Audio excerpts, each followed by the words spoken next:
Donc on est sur une exploitation un peu atypique puisque chez nous on fait et de la production et de la transformation.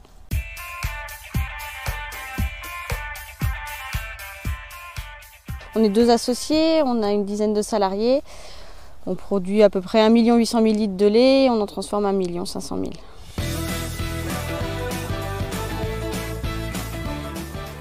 Alors on consomme à peu près 230 000 kWh par an.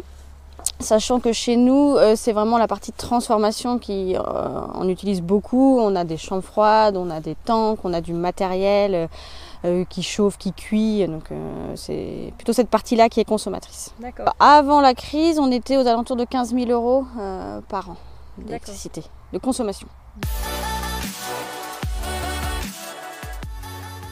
On a des équipements qui sont très consommateurs d'énergie, donc on essaye de les faire tourner à un minimum, de regrouper les fabrications. Par exemple, on a un tunnel de lavage qui est très consommateur. On le fait tourner que 3 jours sur les 5 de production. On a également un pré-refroidisseur, donc on a une centrale à eau glacée pour pré-refroidir notre lait qui vient de la salle de traite. Donc voilà, tout ça c'est des équipements qui nous ont permis de maîtriser un peu la consommation.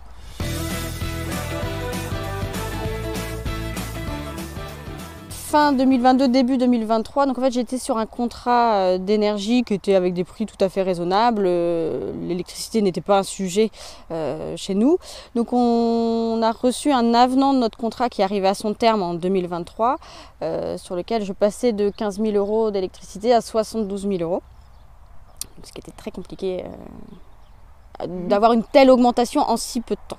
J'ai appelé le fournisseur qui m'a clairement dit que les prix étaient tels quels, qu'il n'allait pas me faire de nouveaux contrats, qu'il n'allait pas me reproposer des nouveaux tarifs. Donc moi de mon côté j'ai cherché d'autres fournisseurs.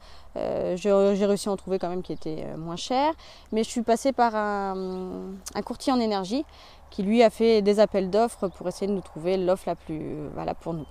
Ça a abouti, on est resté finalement chez le même fournisseur et qui nous a refait des propositions tarifaires plus intéressantes. Donc on passe de 15 000 € à 42 000 €, qui est mieux que 72 000 €. On avait déjà un projet de bâtiment, parce qu'on est juste un peu en stockage, pardon. Et au vu de cette crise et des conseils qu'on a pu avoir, et notre consommation qui est quand même assez importante, on a prévu de mettre des panneaux photovoltaïques sur le bâtiment pour pouvoir le valoriser, pour pouvoir diminuer notre consommation extérieure. Donc on serait aux alentours de 30-40% d'autoconsommation, sachant que c'est un 130 kWh crête. Selon nos prévisions, entre 7 ans et demi, on devrait avoir rentabilisé le bâtiment.